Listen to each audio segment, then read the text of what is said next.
Família Reconecte-se, mais um episódio aqui com vocês. Estamos aqui, eu, Yuri Carraro, e meu querido irmão, Leandro Carraro, para receber vocês com muita alegria, com muito carinho, para mais um episódio do nosso podcast, nosso episódio 26, que falará sobre disciplina dos desejos. Esse assunto eu peguei do nosso livro Reforma Íntima Sem Martírio, da Manso do Fo, né? E é bem interessante esse assunto porque nós temos, né? Todos nós temos aqui N desejos, vontades, né? Que nós temos na vida, objetivos, metas, né? Só que às vezes a gente não olha para eles, assim, deixa eles muitas vezes nos dominar, sem a gente ter aquele senso crítico de avaliar o quanto eles nos influenciam e se eles estão alinhados com o nosso propósito, o nosso verdadeiro, nosso novo eu que a gente está buscando, né? Esse roteiro para o novo eu, nós estamos aqui buscando essa nova versão nossa, né? E para a gente desenvolver esses novos hábitos, essas novas posturas, a ferramenta da disciplina dos desejos é bem importante para nossa caminhada. A gente vai entrar nela, nesse papo, nosso bate-papo hoje. Mas, primeiramente, irmão, também dê boas-vindas aos nossos queridos amigos e amigas. Bom dia, boa tarde ou boa noite, família amada, família querida. É uma alegria estarmos juntos mais uma vez para juntos conversarmos sobre um cadinho de cada um de nós.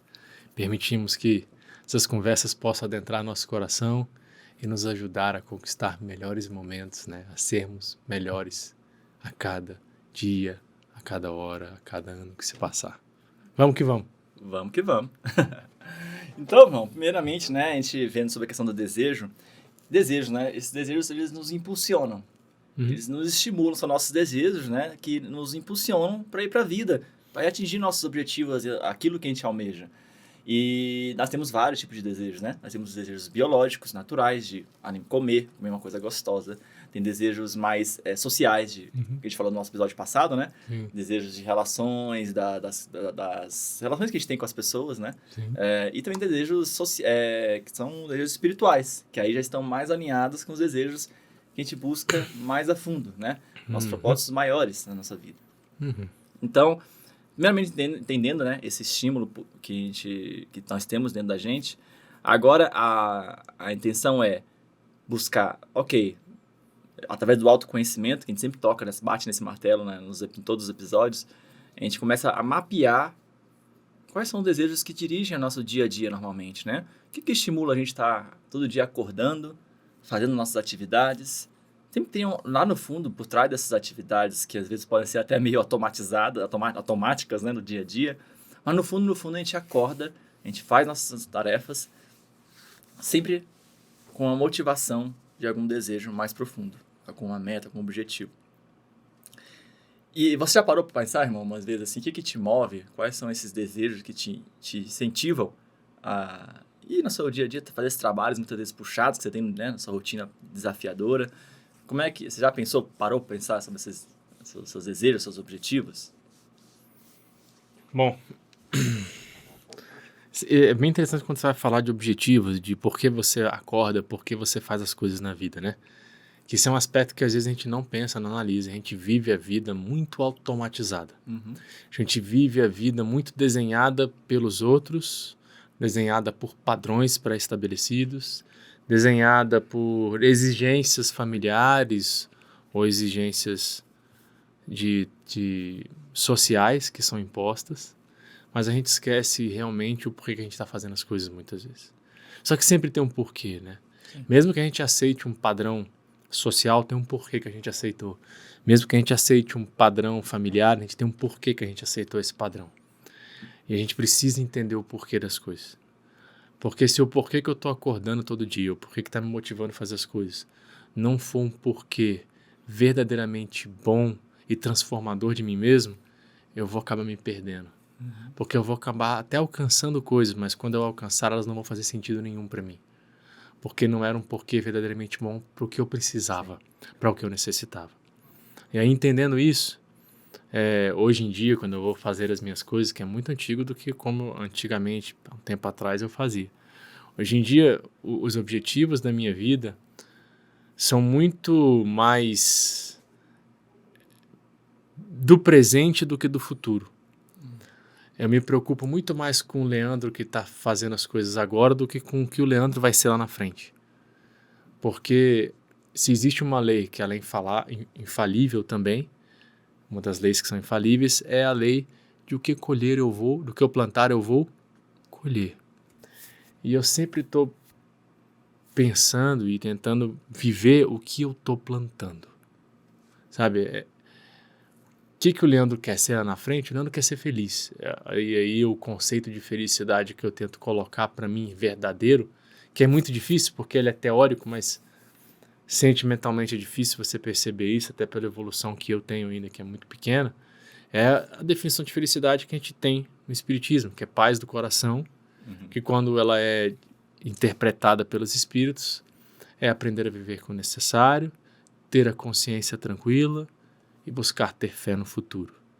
Então, eu tento que a minha visão de vida esteja caminhando ou buscando atingir essas 3 metas, esses 3 pontos. O Leandro precisa aprender a viver com o necessário. O necessário é muito relativo, né? Ele é relativo do momento, das coisas, mas no fundo a gente sabe do que a gente realmente precisa e o tanto de coisa que a gente carrega que não tem necessidade. Se a gente faz uma análise profunda, a gente descobre. Então, eu tento todo dia fazer com que eu possa enxergar cada vez mais isso e vá fazendo as mudanças necessárias no dia a dia. Porque mudança drástica eu não sou capaz de fazer. Mudança drástica eu não tenho essa força, porque senão eu já seria evoluído, rapidamente eu largaria. Eu sei que eu não sou, então eu tenho que ir devagarzinho. Pô, eu não consigo ali, pô, mas aqui eu já consigo. E aí eu vou tentando fazer as minhas mudanças pequenas no dia a dia, buscando esse objetivo, que é como se fosse uma disciplina, viver os detalhes pequenos e indo vencer as pequenas vitórias do dia, não as grandes. Então eu fico muito preocupado com as pequenas vitórias. As grandes vão chegar depois de muitas pequenas. E quando chegarem, às vezes eu nem vou ver, porque eu já vou ter passado pelas pequenas, e o que está importando são as pequenas. Então é tentar enfrentar as pequenas. Então, com a necessidade, tentar enfrentar as pequenas na necessidade. Depois, consciência tranquila. Tentar atender a minha voz da consciência. Porque tem várias coisas que eu sei que eu poderia fazer melhor, mas eu não faço. Tem várias coisas que eu queria parar de fazer, mas eu continuo repetindo. Então a minha consciência já tem inteligência moral e intelectual para determinadas coisas na minha vida que eu mesmo assim ainda continuo fazendo. Que eu sei que não são boas, que eu sei que não é tão bom para mim ou que não é tão bom para quem eu amo, mas eu ainda repito. Então eu tento ter disciplina para que, poxa, pelo menos que hoje eu possa ser melhor do que eu fui ontem. Que hoje eu possa vencer um pouquinho, porque ontem eu já fiz meleca. Que hoje eu possa vencer. Então são as pequenas vitórias de novo. E aí fé no futuro. Sim. Que fé no futuro aí a gente vai ter fé, né? Primeiro planeta a gente transforma fé em esperança. Esperança no futuro, mas fé é muito mais. A gente já sabe que fé é sabedoria. Que tem como base no amor, no futuro, que nos leva a Deus. Ou seja, é exatamente isso, fé no futuro. Então é a sabedoria que tem base no amor que nos leva a Deus. Então eu sei que eu também preciso desenvolver em mim sabedoria, não qualquer sabedoria, mas uma sabedoria amorosa, que é uma sabedoria muito mais complexa ainda. Então eu tento fazer pequenos movimentos, pequenos trabalhos para alcançar isso, mas isso são pequenos trabalhos que não são coisas específicas não, então eu vou me isolar e ler livros sobre isso. Não. A sua vida, pelo menos na minha forma de entender, a minha vida, se Deus está presente na minha vida, e Deus está presente em tudo que acontece nela, e Deus sabe que tudo está acontecendo com ela, Deus está me dando um momento, em todos os momentos, a todas as oportunidades, para que eu desenvolva essas 3 habilidades, para que eu alcance isso. Então, como é que eu vou desenvolver sabedoria amorosa? Me colocando em situações em que eu teste o meu conhecimento amoroso. Porque sabedoria não é só teoria, sabedoria é capacidade prática de execução de algo. Então, que eu possa trabalhar com isso nos desafios da vida. A vida não me desafia o tempo todo. O tempo todo eu estou sendo desafiado. Desafia no relacionamento, desafia no trabalho, desafia comigo mesmo, nas minhas questões de saúde, nas minhas questões mentais, esses desafios eu tenho que estar atento a eles, vivendo eles, para que eu possa ganhar capacidade e desenvolver sabedoria. Sim. Então, quando eu tento olhar para a minha vida, eu projeto a minha vida muito mais tentando entender isso do que realmente algo... Porque... mas isso não aconteceu assim, tá, gente? Isso aconteceu depois de muito tempo. Pois porque a forma de pensar do desejo, dos objetivos da sua vida, tá meio amadurecido no sentido, tipo, pô, tô buscando uma felicidade ali que, né, o próprio Espiritismo traz esse conceito, né, que você falou da paz de coração. Tentando colocar esse conceito. Tentando materializar isso com o objetivo da É vida difícil. e tentando viver mais o presente que no futuro, e ficar focando no futuro, né? Lógico que todos nós temos desejos assim, tipo, você gosta de alguma coisa específica sua do dia a dia, material. Tem coisas que você gosta, viajar, ou tipo, enfim. Normal. Existem desejos materiais, existem desejos básicos, até do nosso ego também, muitas vezes ainda, que faz parte, nós estamos aqui trabalhando, né? Desejos ainda que, igual você falou, às vezes o nosso ego, que a gente está tentando, né, olhar para isso, ressignificar algumas coisas e mudar, né, nosso destino, nossa forma de pensar, né, os nossos focos. E tem os desejos da alma mesmo, que são esses. Porque eu meio que divido isso. Tipo assim, esses desejos que nós estamos falando são as minhas metas grandes. Mas eu tenho vontades. Sim. Que são coisas menores. Eu tenho vontades, pô. Eu tenho vontade de ter sucesso no meu mundo de negócio. Eu tenho vontade de construir uma família. Sim. Eu tenho vontade de ser um bom filho, de ser um bom pai, de ser um bom irmão. Eu tenho vontade de ajudar as pessoas que eu conheço. Eu tenho vontade de resolver problemas que existem na minha vida. Eu tenho vontade de ter melhor saúde. Eu tenho vontade de cuidar da minha saúde. Isso são vontades. Eu tenho desejos que são vontades, porque desejos maiores são minhas metas realmente existenciais, metas que eu tenho que buscar. E eu tenho essas vontades. E todas elas te impulsionam, né? Elas impulsionam para todas as coisas da minha vida. Mas essas vontades, que aí é o que a gente precisa entender, elas têm que estar alinhadas com essa maior. Isso. Porque se elas não tiverem, vai acabar que as vontades vão te encaminhar para um lugar que pode ser totalmente diferente dessa meta maior. Porque às vezes, se a gente não está consciente dessas vontades, que a gente tem que seguir essa vontade, esses desejos, né? Que estão mais elevados para a nossa caminhada, né? Nessa nossa transformação, e também desejos pessoais construtivos nossos, né? De projetos bons. Às vezes, muitas vezes, a gente acaba replicando desejos que são projetados em nós, da sociedade, né? Ou a gente fica naquele modo automático, a gente fala muito, e a gente está vivendo a vida e os desejos e as vontades das pessoas à nossa volta, que parece que aquilo ali é o correto. E aí, quando a gente vê, fala assim, peraí. Igual você falou no começo do programa, né? Pra que serve isso? Então... Só tá me atrapalhando, não tá nem me ajudando, e eu tô preso nisso achando que isso é essencial. Isso. Que de essencial não tem nada. Exatamente. Então a gente fica... É o despertar. Quando você desperta, você entende. É um despertar que é através do autoconhecimento, dessa reflexão, e é um processo, nem se fala isso, né? Não é um negócio de um dia pro outro, mas se a gente parar um pouquinho para ver as nossas motivações, os nossos desejos, reavaliar cada um deles, porque aí quando a gente vai ver muitas vezes, muitas práticas, hábitos do dia a dia estão servindo para quê? Atingir quais propósitos? Aí a gente fala assim, nossa, eu tô gastando o maior esforço, o maior tempo da minha vida. Tô brigando, tô reclamando, pra que isso? Pra quê? Então, e gasta energia preocupado com várias coisas assim que tomam maior tempo, maior energia nossa, e que na verdade aquilo não é o mais importante pra gente. Pra você ter uma ideia, tem pessoas que eu conheço que estipularam metas de vida. Por exemplo, eu quero ter X de dinheiro em determinado momento da minha vida. Isso não é um problema. Pode acontecer até muito mais do que isso. Mas a questão é, será que o preço que você vai pagar no caminho para chegar aí realmente é o necessário? Por exemplo, essa pessoa que deu essa meta, que eu estou te dando exemplo, ela trabalha com um ramo da vida que para ela atingir essa meta, ela vai ter que pegar várias atividades. Só que cada atividade dessa demora anos para serem executadas e vão ter o sucesso, e a soma desse sucesso vai resultar nesse benefício financeiro que ela está procurando. Ela colocou isso como uma das metas mais importantes da vida dela. Problema nenhum quanto a isso. A grande questão é, se no meio desse caminho, essas atividades que você tem que realizar começarem a tomar tanto do teu tempo e tanto da sua saúde, vale a pena continuar? Essa é a grande pergunta. Essa pessoa, por exemplo, ela está com essa meta há poucos anos e hoje já está com problemas de saúde. Ela está crescendo, está fazendo, mas os problemas de saúde já estão invadindo a vida dela. Tem um preço a pagar, né? Muitas vezes. E é isso que a gente tem que botar na balança sempre. Porque às vezes você pode conseguir chegar nessa tua meta de uma outra forma que você nem imaginava. De um outro jeito que você nem pensava. Porque você chega nela não porque o seu objetivo era chegar nela. Você tinha um objetivo de crescer. Mas você não pode esquecer de você nesse objetivo de crescer. A meta não pode ser maior que você. Essa é uma das maiores dificuldades da nossa vida. Quando a meta fica maior do que eu me vendo, eu me destruo pela meta.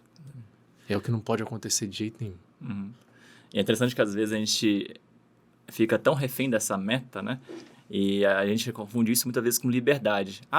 Uma pessoa livre é a pessoa que faz o que ela quiser e às vezes aí você faz o que você quiser e fica refém. Você define essa meta e fica refém dessa meta. E quando você vai ver, na verdade, você não tá livre de verdade. Você está refém de, muitas vezes, assim, propósitos que não estão alinhados com o seu melhor para você, para sua vida, assim, né? Para sua paz, para aquela felicidade que você falou aqui, né? E aí quando vem um outro lado e pensa que a disciplina, no caso da disciplina dos desejos, a disciplina que ela nos liberta muitas vezes, porque é através da disciplina, que essa disciplina não é aquela disciplina de repressão, é uma disciplina de, cara, eu identifiquei que isso aqui, essa meta que você falou, não tem nenhum problema de, às vezes, definir metas, assim, ambiciosas, assim. Nenhum. Ok. Mas se a gente vê que aquela meta, ela tá nos desgastando e prejudicando vários outros pilares da nossa vida. Ele tá fazendo você esquecer de você. Se desconectando de você mesmo. Isso aqui não pode. Aí não pode. E aí você, através da disciplina, você fala assim, opa. Né? A vigilância, a disciplina faz você fazer o quê? Isso aqui tá me prejudicando. Então, por exemplo, vou te dar outro exemplo de meta que vem na minha cabeça aqui. Na minha meta é construir uma família e tudo mais. Aí você vai tentar construir a família, só que a pessoa está se relacionando, não está dando certo, só que você não quer desistir dessa relação porque sua meta é construir uma família. E aí você acaba esquecendo de você. Aí o que vai acontecer o que com você? Para que ter uma família onde você nem presente nela tá? Exato. Onde você deixou de ser você? Você vê que o objetivo maior não... O que adianta ter dinheiro se você perdeu a saúde? O objetivo maior não é em si construir a família em si, né? Você pode ter esse propósito bom, mas se tem um preço de acabar com sua paz... Dá 3 passos para trás, reavalia. Começa de novo. Não tem problema. Não tem problema. Não há problema nenhum.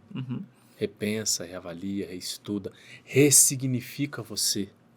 Ressignifica família para você, se esse for o caso. Ressignifica sucesso financeiro para você, se esse for o caso. Ressignifica sucesso físico para você, se esse for o caso. Mas você precisa entender isso na sua vida. Quando você avalia isso, você realmente faz essa ressignificação e não há tempo perdido, assim, nesse sentido de que todas as experiências que a gente viveu, elas nos agregam de alguma forma. São construtivas. Mesmo que, nossa, eu perdi não sei quantos anos da minha vida numa relação, ou num trabalho, ou não sei o quê, numa carreira, né? Só que não, aquilo ali te trouxe várias experiências e vivências que fazem você agora ter essa maturidade, sabedoria, mais autoconhecimento. Para escolher diferente. E aí você consegue identificar, poxa, mas peraí, vendo meus objetivos, né, maiores aqui, meus desejos, né? Eu quero... Assim, igual a gente falou até no episódio passado, né? Que, por exemplo, o Espiritismo trouxe várias reflexões, a gente mudou nosso jeito de encarar a vida, né? De encarar os propósitos, nossos objetivos de vida. E aí, quando qualquer coisa na sua vida, você faz essa mudança lá na raiz, né? Do nosso propósito, e faz essa mudança, aí você, peraí, então beleza, agora eu quero buscar esses objetivos aqui na minha vida, de crescimento meu, de algumas realizações pessoais também minhas. E aí você identifica... quais são os desejos que me inspiram nisso, né? E aí você vê, peraí, então, aí tem no próprio livro da Reforma Íntima Sem Martírio, ele fala dessa ferramenta que é a disciplina dos desejos e que ela tem 2 operações mentais, ela funciona com base em 2 operações mentais, que elas são, assim, tem a contenção, né? A contenção é aquilo que a gente tem desejos nossos que a gente não quer mais, porque... óbvio, a gente tá a vida toda com certos tipos de desejos e né, motivações que não estão mais alinhadas com o nosso novo eu. E a gente tem que saber conter essas, que é difícil, porque a gente está acostumado, não só nessa vida, mas talvez em mais vidas, a repetir aquilo, né? E então a gente tem o exercício da contenção, e ao fazer essa contenção tem que ter propósito, tem que ter intenção verdadeira, vontade. Por que eu estou fazendo isso? Sim. Porque não adianta nada você conter... por obrigação. Obrigação, por repressão. Porque quando você tiver a oportunidade, você vai fazer de novo. Vai piorar. A situação você vai soltar, né? Vai amplificar. E existe essa operação que a gente consegue conter, assim, ter uma contenção desses desejos ou práticas não boas, né? Que nós estamos encarnados em nós. Sim. E tem a segunda operação mental, que é a repetição. A repetição seria o quê? Você, agora, nos novos propósitos, que você tem novos desejos, você vai buscar novos hábitos, novas práticas, novos objetivos, e você vai repetir eles, vai começar a ter novos hábitos. É fácil você começar uma coisa nova, criar um novo hábito? Não é fácil. Tem até livros sobre isso, né? Que é a questão de como você criar um novo hábito, né? Demanda um esforço, persistência, vai ter uma resistência nossa no começo, que faz parte, mas a gente perseverar isso durante, né, mais de 30 dias, mais de meses, assim, aquilo vai começando a se tornar uma coisa mais natural, e a gente começa a criar novos hábitos através dessa operação da repetição na nossa vida. É isso mesmo. Então, assim, ele até fala aqui no livro, né, que essas operações mentais, elas, assim, um ponto que a gente estava falando agora há pouco, né, da repetição, por exemplo, quando você faz uma repetição, que é a primeira operação mental, contenção, desculpa, a contenção com revolta, ela torna-se repressão e neurose. Sim. Né? Só atrapalha. Você está segurando porque está sendo obrigado a segurar, não porque você aprendeu a segurar. Isso. Agora, uma outra forma de você pensar a contenção com compreensão, você entende por que você está falando aquilo. Virou uma virtude, virou uma capacidade. Torna-se vigilância e domínio verdadeiro, mais leve, mais suave. Né? Tem também a questão de repetição com descrença, torna-se desmotivação e rotina vazia. Sim. Agora, a repetição, que é a segunda operação, né? Com idealismo, torna-se hábito novo e crescimento. Sim, é isso mesmo.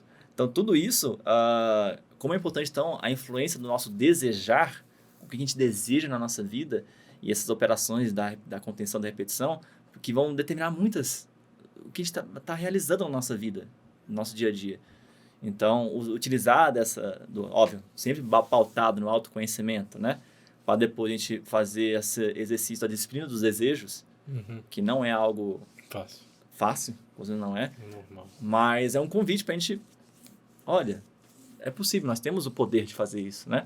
A gente acha às vezes isso um pouco muito abstrato, assim, né? Tipo, mas como é que a gente faz isso, né? Eu sou acostumado deixa a vida me levar, né? Não sei o quê, vive nesse automático, só que ter essa atenção do que a gente está fazendo, quais são as motivações da nossa vida, nosso esforço diário, né? É essencial, né, irmão? Essencial. Queridos, é um assunto também sempre muito bom de a gente conversar, mas existem muitas leituras aí que vão ainda mais acrescentar. Depois eu recomendo vocês lerem esse capítulo lá do Reforma Íntima Sem Martírio. Não lembro o número do capítulo, mas o título do capítulo é Disciplina dos Desejos. Leiam, que é um tema bem interessante. Ficamos por aqui, né? Mais um episódio que a gente conclui com muita alegria. Espero que vocês tenham gostado. Sempre lembrem aí de interagir nos comentários. E recebam, né, o nosso abraço e que a gente esteja juntos no próximo episódio. Um beijo, família. Fiquem com Deus.